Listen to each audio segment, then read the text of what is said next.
Welcome back to Tranquility du Jour, nourishing conversations about living a full and meaningful life with doses of tranquility. This is episode 533, and I'm your host, Kimberly Wilson, bringing you tranquility since 2005 through this medium.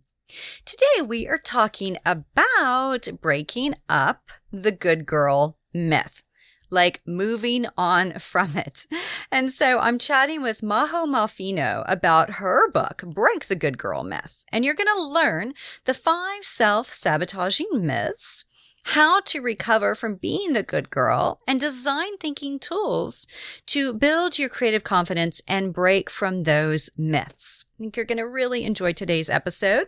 And as always, the show notes can be found at the name of the episode or the number of the episode. So that's kimberlywilson.com/533. Also, a reminder to hit that subscribe button in your favorite podcast app so you don't miss an episode of Tranquility du Jour. And in the show notes, I've got links to Spotify, Apple Podcast, Amazon, or Overcast. And of course, there's many, many more out there. And for those of you new to Tranquility du Jour, a big welcome, and you can find out more at kimberlywilson.com/new. Also, a big thank you for joining me for the TDJ Live Masterclass. It was so much fun to be with you, and I really appreciate you showing up. If you're interested in the replay, I will have that available this week, and you can find out more about that over on the blog, kimberlywilson.com/blog. So a couple other events that are coming up. March 27th, we have the TDJ Style Pop-Up, which is a free event where I'm going to be talking about building a capsule wardrobe, ways to mix and match, and I'll be joined by some aficionados of the clothing line who will share their favorite ways to wear. And then on April 3rd is our next 3-hour half-day virtual retreat. Would love to have you join us for that. Majo Molfino is an Argentine-American author, designer, and women's leadership expert. She's the host of the Heroine podcast featuring top female leaders, creatives, and visionaries. Her leadership program, Ignite, guides women to design and share a creative dream with the world. She has a master's in learning, design, and technology from Stanford and a bachelor's degree in psychology with a minor in cultural studies from McGill University. She lives in California with her husband.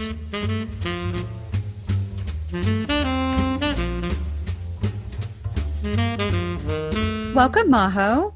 Hi, thank you for having me. Absolutely. Congrats on your new book, Break the Good Girl Myth, How to Dismantle Outdated Rules, Unleash Your Power, and Design a More Purposeful Life. Thank you. I'm very excited that it's out in the world now. Yeah, so tell me, what led to you bringing this book into the world? I think so many of our listeners can relate to this good girl myth and this good girl, upbringing. Mm-hmm.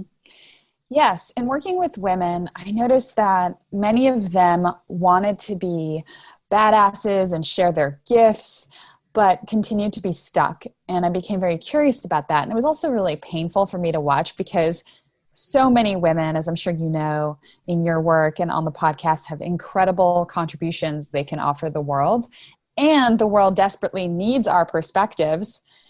But many of us are still feeling blocked. So I started to wonder how I could support women in unblocking.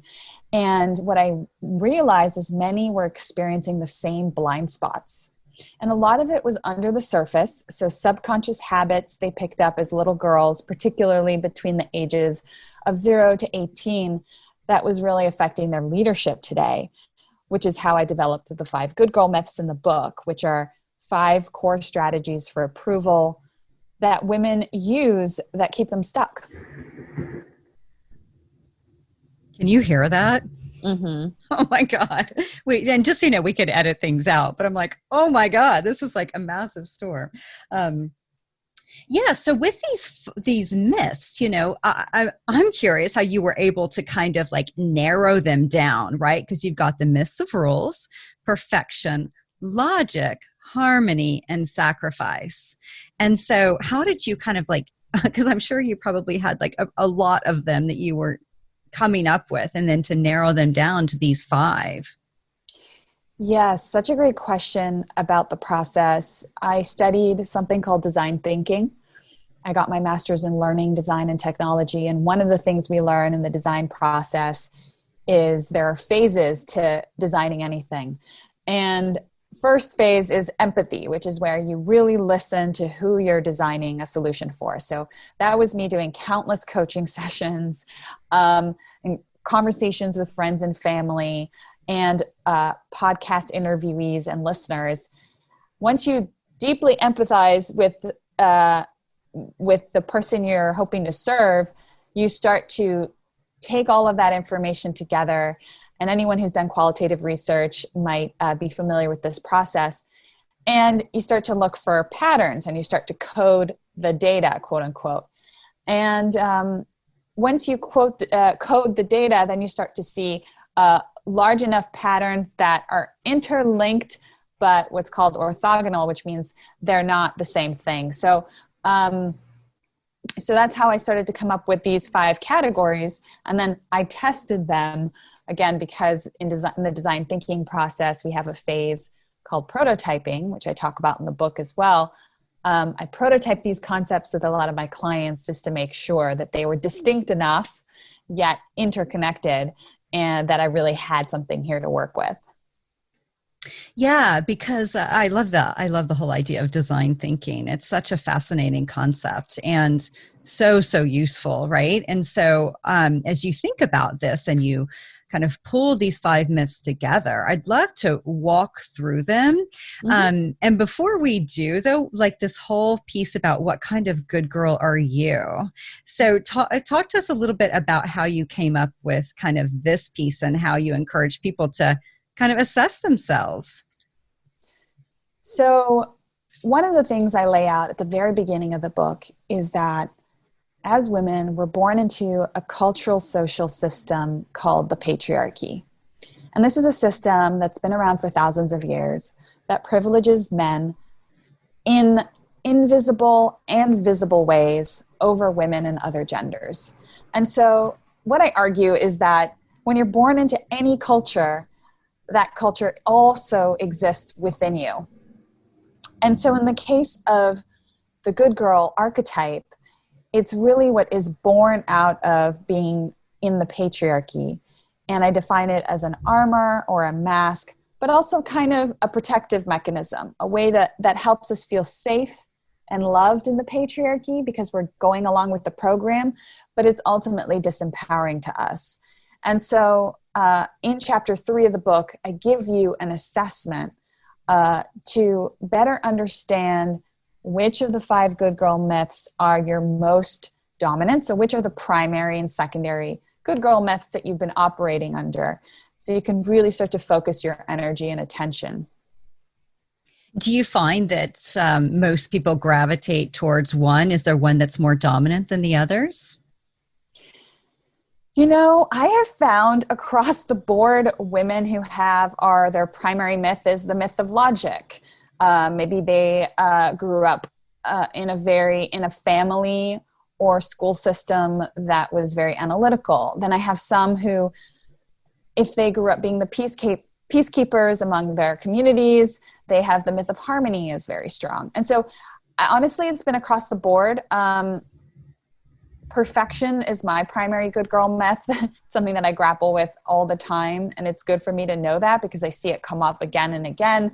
And so it's something that I can work with and be in relationship with.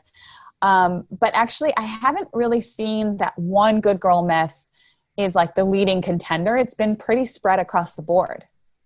Yeah, interesting. I'm sure it has so much to do with our upbringing and socialization based on everything where we are. To do. Everything to do with that. Mm-hmm. So let's talk myth of rules, okay? Following external rules and authority instead of trusting one's own desires, needs, and opinions. So talk us through this one. The myth of rules is often the hardest one to catch. I start the book with it because I feel like it's the one we have to break in order to break all the other good girl myths. And the main strategy for approval when we're following rules is, be good and following other people's expectations. But the powers that we give up and the powers that we need to reclaim as women when we follow the myth of rules is our purpose and our self-authority.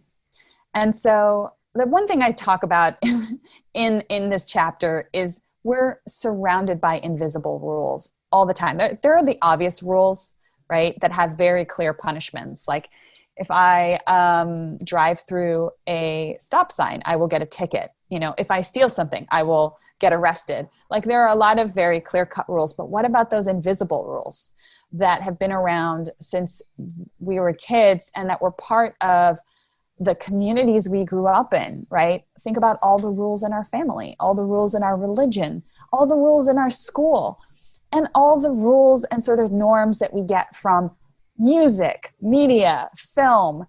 So these invisible rules are really what we have to start questioning, bending, and really breaking in order to do what we really want to do that aligns with our purpose. Because women who are following social expectations or external authority are not connected with what they truly want for themselves and the contribution they really want to make in the world.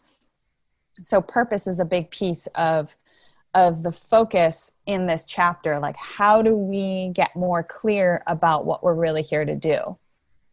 I love this because it does make me think of, that really famous study that a hospice nurse did out of Australia, right? And the biggest regret of the dying is living someone else's life, right? So it's this idea of following what you thought was expected of you versus what you really wanted to do.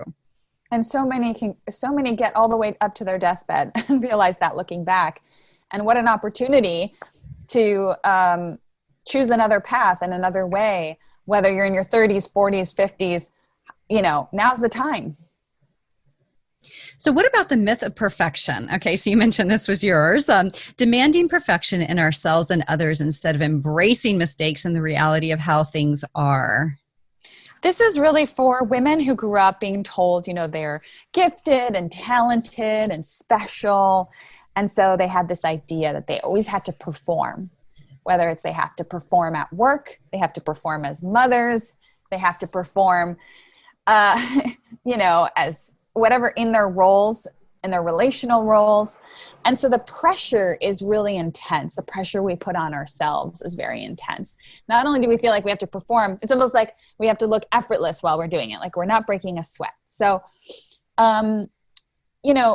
this is really about, because if you went through your life with a strong focus on performance, maybe you were part of a competitive athletic group, or maybe you played a sport, or maybe you were part of a very intense academic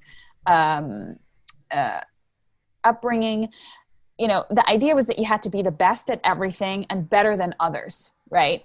And if you weren't, you felt like you were a failure. You felt like you weren't far along enough. You felt like you weren't fast enough. And so this is really dangerous, because think about what we're giving up when we adhere to the myth of perfection, when we feel like we have to be perfect all the time.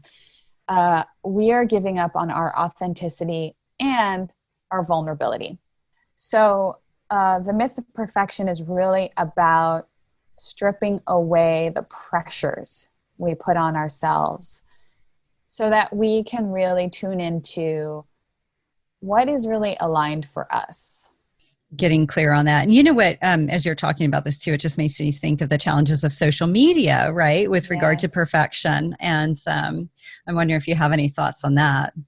I didn't cover social media in the book, but social media is really turning that up in a big way, especially with all these filters. It's almost like now beauty standards are becoming even more impossible because there's like a virtual reality component to them where you're like layering on a filter on your face that it's not even real. And, I think for especially teenage girls right now growing up around social media, there's so much comparison and there's so much pressure to get the right photograph and the right caption. And I think if you have good girl mentality like I do, social media, or if you grew up with good girl mentality, social media is particularly addictive because you're getting into the approval of likes and comments. And not only are these likes and comments happening all the time, they're happening invariably. they're invariable rewards, which means they're particularly sticky and addictive.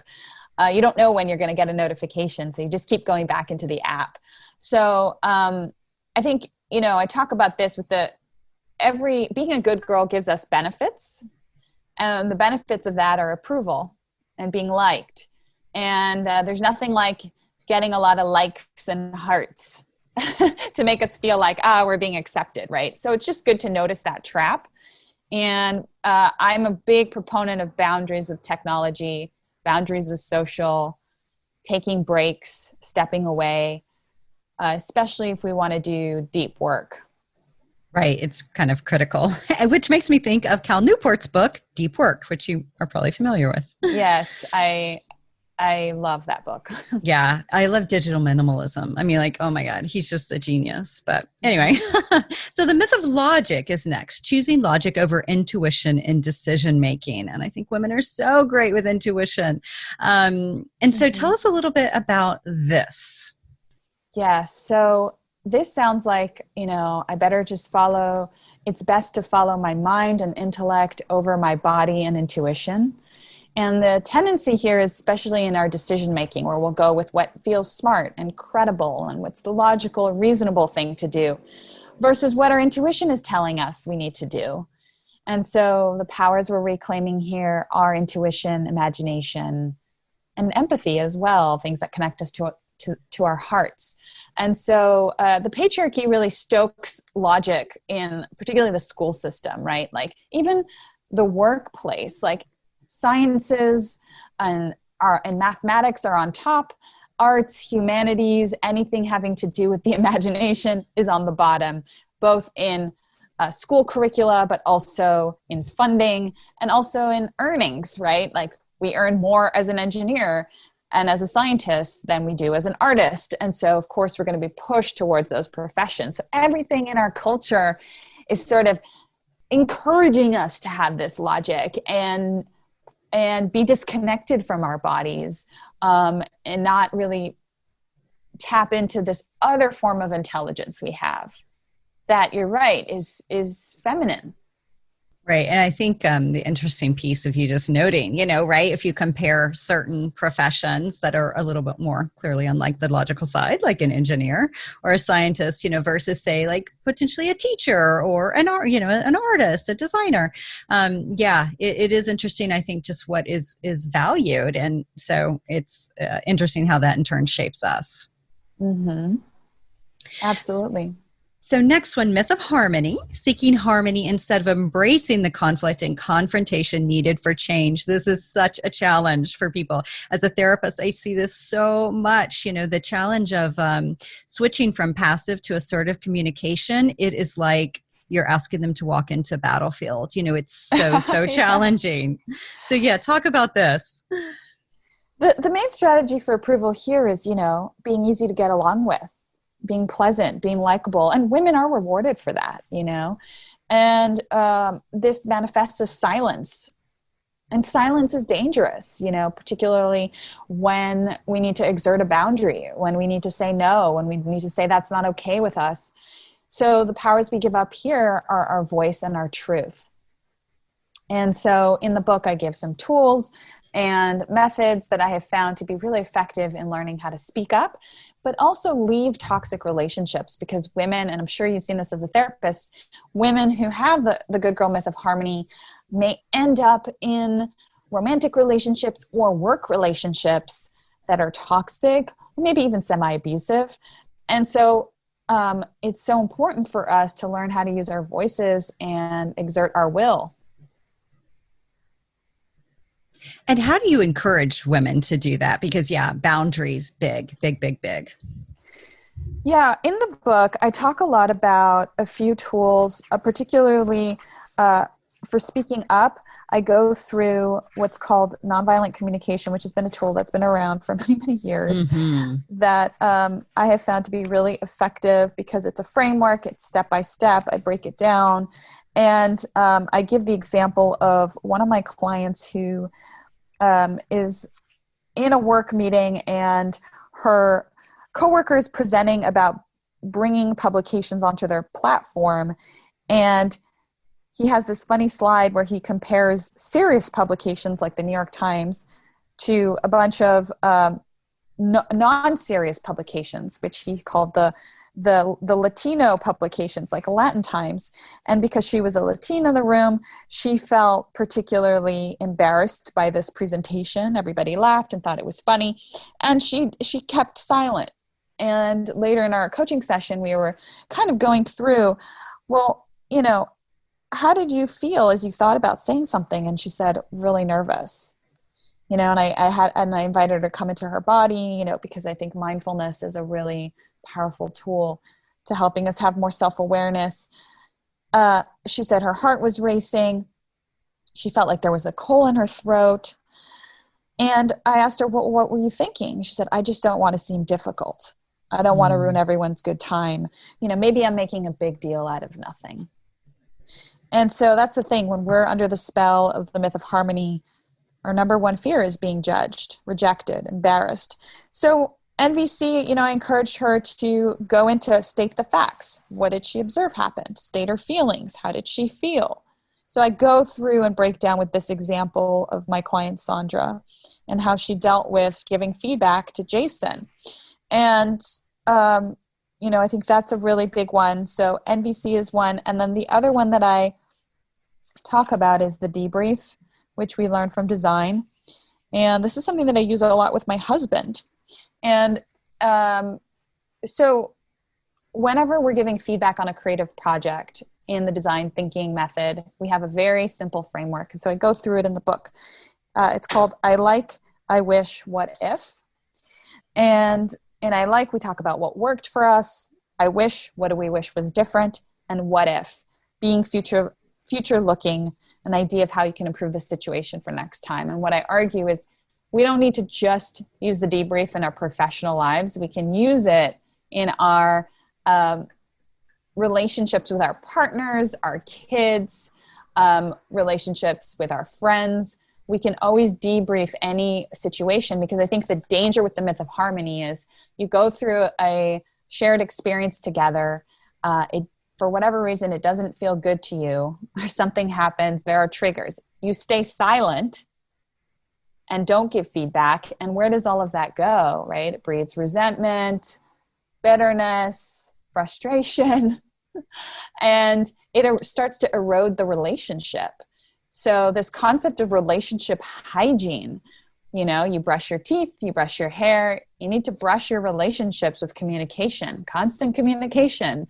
I think for women with the myth of harmony as their primary myth, it's like opening up your voice and practicing over communicating. You'll feel like, wow, I'm communicating so much because I'm used to staying silent, but it's like, actually you're communicating at the right amount. So if you feel like you're over communicating, that's a good sign. It's actually you're on track. Yeah, it's kind of like going from passive to assertive, right? And being like, oh my God, I'm so aggressive. It's like, no, you're actually giving voice to what you need or want. And I love that you mentioned NVC. So good. And listeners, I'll put a link to some NVC, nonviolent communication, kind of resources. And then I was wondering too, as you were talking about relationship hygiene, are you familiar with 5 or 6 magic hours by Gottman? No, I'm not. I've heard of Gottman's work. He does a lot around marriage. Correct? Yes. Yeah. And he, I think it was 5 and then it went to 6, but these are like the 6 hours that every relationship, every couple should have every week, in order to, what he's found to be successful. And what's interesting is the 5 to 6, that one additional hour that's, I think, just recently been added, but is this idea of like a state of the union, like kind of this debrief, you into like what's working, what isn't working, what do we need to pay attention to? And as you said, this just helps avoiding, the resentment that just breeds when we don't give voice to what we need. Yeah, and the strategies I've noticed clients have used when relationships start to erode because they haven't used their voice is they will try to get out of the relationship in an immature way, like they might quote unquote ghost. I know that's a millennial term, but they'll ghost on someone. They'll just disappear. Or maybe I give an example of another client who, is not using her voice in a romantic relationship. She's going into codependency. She wants to eagerly get out of it, but she doesn't know how. So she cheats on her partner because that's the way that she can press the escape button. And so I think that's the danger of the myth of harmony. It's like things can get so dysfunctional that we try to find a way out. And so how do we constantly use our voices so we can maintain that healthy relationship and have that continued connection? Yeah, it's such an important skill to build, and it's not easy for a good girl. Not at all. So the last myth, the myth of sacrifice, putting other people's needs above our own at the expense of our self-care and well-being. Again, huge issue for so many. So talk us through this. Yes, this is the one myth that I say has the deepest, thickest roots in the patriarchy. And it's passed down multi-generationally through families, through often the matrilineal line. And it's the way we've seen our mother's model behavior and how she saw her mother model behavior. So it gets passed down that way. But it's this idea that like, we need to be selfless, we need to be helpful, and we need to save the day. We need to fix other people's problems. There is always a time and place for that. Like I like to say with all the good girl myths, these things aren't inherently bad. Perfection, sacrifice, harmony, they all have a place in certain contexts. The question is, are we defaulting into them or are we choosing them? And when we're defaulting into sacrifice again and again, what we give up is our time and energy, which add up to our contribution and destiny. When you think about it, because what do time and energy add up to? Time and energy on a daily basis add up to your life, add up to what you're going to contribute. And so for the women who feel like their contribution and destiny is to be sacrificing and in that relational role, that's beautiful. If you feel your purpose is motherhood, I honor that.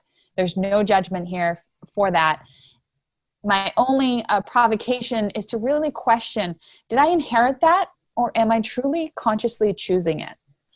And I think that's what we want to bring into this. We want to always bring into conscious choice. Am I consciously choosing this and bringing it into alignment? Right, which takes us into the next chapter, right? The journey of integration. It's like alignment, integration, really kind of thinking about, okay, once I become more aware of this and how I've kind of bought into the patriarchy or the way women should be, it's like, okay, what do I do next? And so I'm curious, before I ask you the last question, is there anything else that you'd like to share with our listeners kind of about this or, this integration process? Well, but actually, before we go into integration, I would love to just say that in the myth of sacrifice, in that chapter, for women who think this is their primary good girl myth, I spend a great deal of time talking about how we can reclaim our time and energy, and it all goes back to boundaries. So for, a large part of this chapter is really talking about boundaries. And the thing is with all these good girl myths, whether or not you think this one is your primary one or not, I think we can all benefit from brushing up on boundaries, understanding how to use our voice, making sure we're not just following the norms and rules. It's been interesting to have women be like, well, I didn't identify as the good girl growing up. So like, is this book for me? And it's like, well, if you live in the patriarchy and you have felt any pressure to conform, if you feel like you have had any messages about how a woman should be or not be, like, this is your stuff. Like, this still is relevant to you because we all have a lot of this under the surface, and so you might be like, oh, well, I'm already over all this stuff. Like, I've already done, like, I already got over this in my early 20s or my teens. It's like, no, I guarantee you, like, if you go through each myth in depth, you're going to see lines of relevancy to you right now. And so even me, like when I do self-care, even though I score low on the myth of sacrifice, when I do self-care, I still sometimes have this nagging thought in the back of my head, like, I'm being selfish, or if I take a moment to exert what I really want, I still might apologize or I still might even think to myself or feel guilty about it, you know? And so it's stuff that we're all working on together constantly. You know, it's not something that we just get over with the snap of our fingers. And so I just want to bring more awareness to that before we talk about integration. Yeah, no, thank you. And I think boundaries are, such a critical piece. And I love what you said, like brush up on boundaries. You know, it's this continual looking at them and questioning, like, is this really working for me? Yes, exactly. The journey of integration was one of my favorite chapters to write.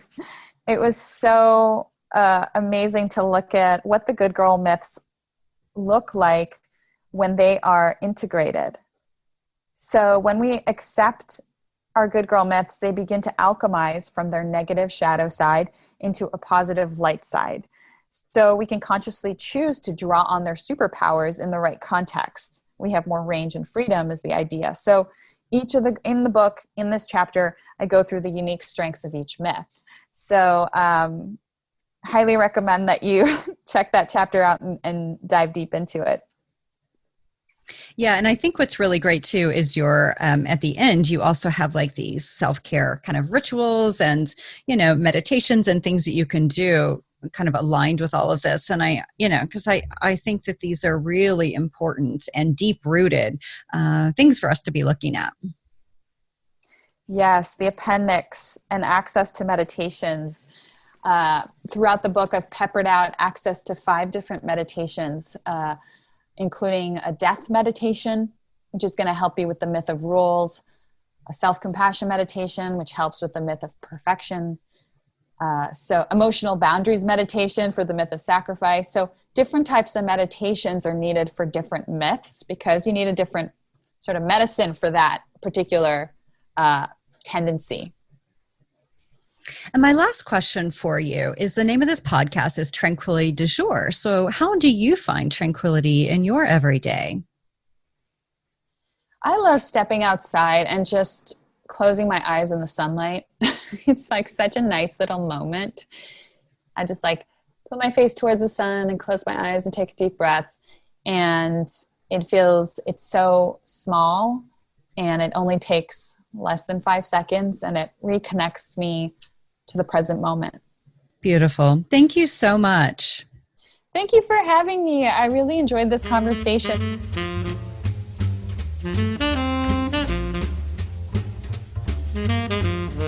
So in the show notes, you'll find ways to connect with Majo, a link to her Instagram, Twitter, book, podcast, website, and even her reading group guide.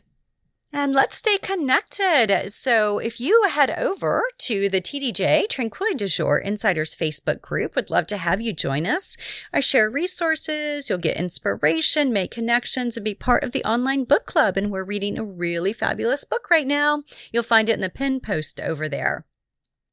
Also receive weekly inbox love through Love Notes, and you can sign up for those. Link in the show notes, invites, inspiration, and more. Link to my 6 books and planners, ways to follow along on social media, Facebook, Instagram, YouTube, a link to TDJ by Kimberly, my clothing line, and a link, if you have a moment, to share a review of this podcast or any of my books on Apple Podcasts, Amazon, or Goodreads.